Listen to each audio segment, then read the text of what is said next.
It's that special time of the year, folks, where I discuss with you all my top 10 worst and best films of 2024. For this video, I'm going to share my 10 movies of 2024 that I think represent the biggest and stinkiest of dog shit. Keep in mind, guys, this is all just my opinion, and this is all just for kicks and giggles, even though there is some truth to this. But let's not waste any time. Let's kick things off while the portal of negativity is still open. Thanks, Cat Williams.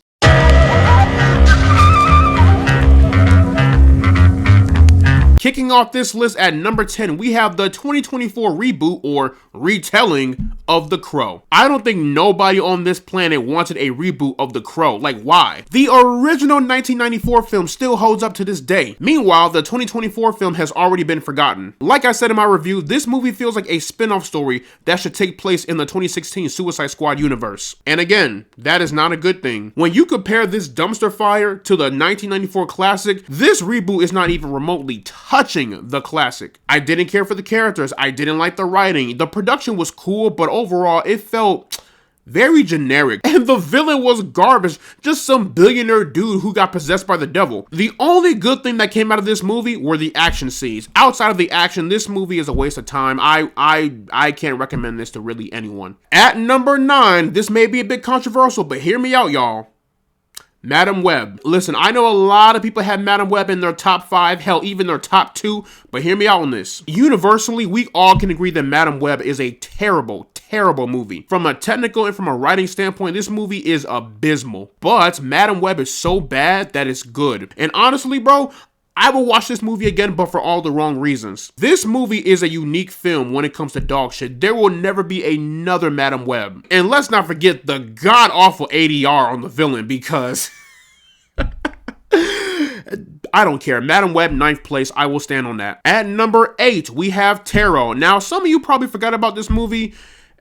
I did too. I had to go back and rewatch my review just so I can remember what the hell I said. And honestly, I don't know how this movie got greenlit. This movie had so many lackluster kills. There was like, what, maybe one good kill that involved the magician, but outside of that, the kills sucked. They genuinely sucked. And not only did the kills suck, the writing of the characters also sucked. They were so one-dimensional and written so paper-thin that I could not even tell you their names. A generic PG-13 horror movie with underacting and overacting, and some of the corniest jump scares you've ever seen in your life. I mean, y'all, the writing was on the wall. Not even the CEO of Sex could have saved this movie. And coming in at number 7, and honestly, putting this movie on this list really breaks my heart, because I really did not want to put this movie on here.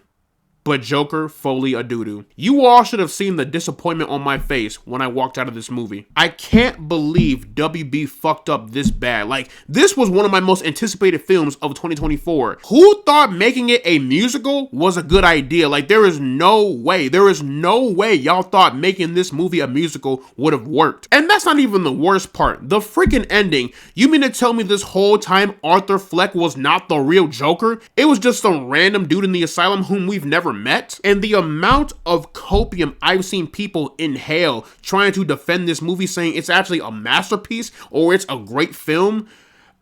Brother, watch more movies, please. This movie was a giant slap to the face to all of the fans of the first Joker. And people want to say, well, maybe that was the point. He wanted to troll the fans. He wanted to say fuck you to the fans. Yeah? And how'd that work out? Was it worth it? Because I don't think so. Outside of the production and Joaquin's stellar performance, this movie had nothing really, if we're being honest. But on to bigger and better things. At number 6, we have The Front Room. Now, this is another film that I was looking forward to because you had Brandy, A24, and it was a horror film, so I knew they couldn't drop the ball on this. But somehow, some way, they dropped the ball on this. This movie was dragging and boring, and it had one of the most anticlimactic endings I've seen in a horror film in like forever. I think this movie wanted to go in one direction, but it got a little too scared and backed away. Then it saw another direction, got scared and backed away, and then it just went down this generic wormhole of a horror movie. Catherine Hunter carried the hell out of this movie. Also, if you have to rely on old people shitting themselves to carry your movie, you need to be locked up in Arkham Asylum. At number 5, we have Red one of the worst Christmas movies I've ever seen in my life. Nothing about this movie screamed amazing. It looked about as generic as you could imagine. One of the biggest problems with this movie is The Rock, bro. Like, the man has no range. I've said it before in the past. In fact, I'm not the only person that has said that, but The guy has no range when it comes to acting, I'm sorry. The entire movie, he had this stone cold serious face. Even during the emotional moments, the same stone cold face. The Rock has gotta be the least convincing actor in the industry right now. But not only is The Rock basic, generic, and kind of boring, the CGI is just, it is an absolute eyesore. When I saw this movie in theaters, I was getting dizzy. Do you know how abysmal and atrocious your CGI has to be for me to get dizzy? And let's not forget, this movie had a $250 million budget, and we all know where that money went. Now, I heard some people actually do like Red One, more power to them, but for me, get that shit the fuck out of here. At number 4, we have a film that I feel like a lot of people actually forgot. Night Swim, a haunted swimming pool.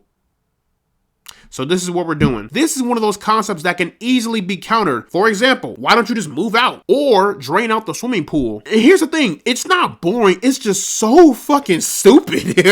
Again, the concept is way too goofy for it to work out in execution. And man, I stand corrected. Night Swim is...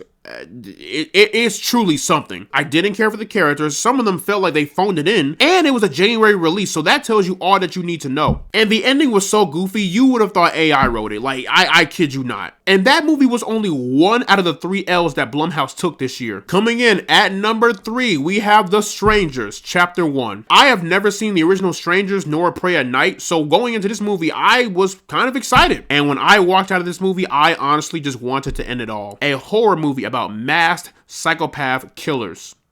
Only had 1 kill in the entire movie. I mean, you could argue 3, but I'm gonna say 1. The first hour is so boring and it just drags in every way, shape, and form. I have never seen a horror movie where the main characters made some of the most idiotic decisions back to back to back. Honestly, I'm shocked they didn't die sooner. And the boyfriend was probably the most idiotic character in the entire movie. Let me ask y'all something. If you were out with your girl, right? And these masked strangers were haunting and harassing you, and one of them approaches you, you have them at gunpoint, would you A, shoot them right then and there, or B, give a whole 2-minute monologue while giving them enough time to strategize how they're gonna attack you too? But not this guy. He had the opportunity to kill the strangers, and he just gave a monologue instead, which led to both of their downfalls. And if this is chapter 1, I don't know how chapters 2 and 3 are gonna be, because right now, it's not looking good. Coming in at number 2, which I kind of feel like is a lot of people's number 1s, or maybe their number 2s, maybe even 3s.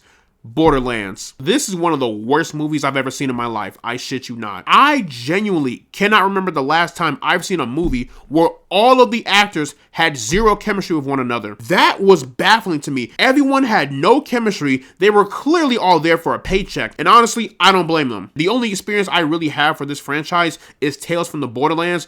But after seeing this movie, woof. Even if you're not a Borderlands fan, this movie is still offensive. Terrible writing, terrible dialogue, one-dimensional characters, and the god-awful humor. This has got to be one of the most unfunniest movies I've ever seen in my life. The only good thing you could argue was Jack Black as Claptrap, but even then, he got annoying real quick. And at one point, Borderlands was going to be my number 1 pick for worst film of the year, but there is just one movie that I think really deserves that number 1 spot. Coming in first place for my number 1 worst film of 2024, The Beast Within. This movie put me in a real state of depression for how god fucking awful it is. If you're gonna be a bad movie, at the bare minimum be entertaining, because honestly, I like some fun bad movies. But if you're a bad movie and you're boring on top of that from start to finish, I'm fucking frying you till kingdom come. I knew this movie was going to be a disaster the second I found out it was getting released during the same weekend as Deadpool and Wolverine. How do you take the great Jon Snow and literally do nothing with him? This movie is sloppy, boring, uninteresting, unimaginative, and overall just one of the biggest pieces of dog shit I've ever seen in my life. Watching paint dry is more entertaining than this movie. I would rewatch Borderlands before rewatching The Beast Within.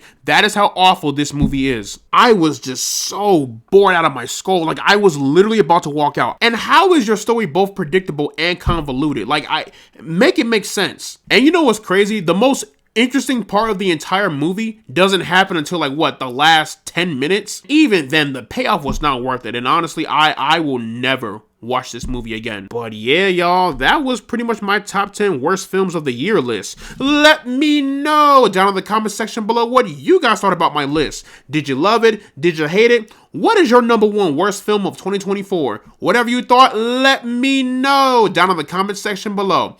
And as always, guys, leave a like and subscribe if you want to see more, and I will see you all in the next one. Also, happy holidays, and I hope you all are staying safe and warm.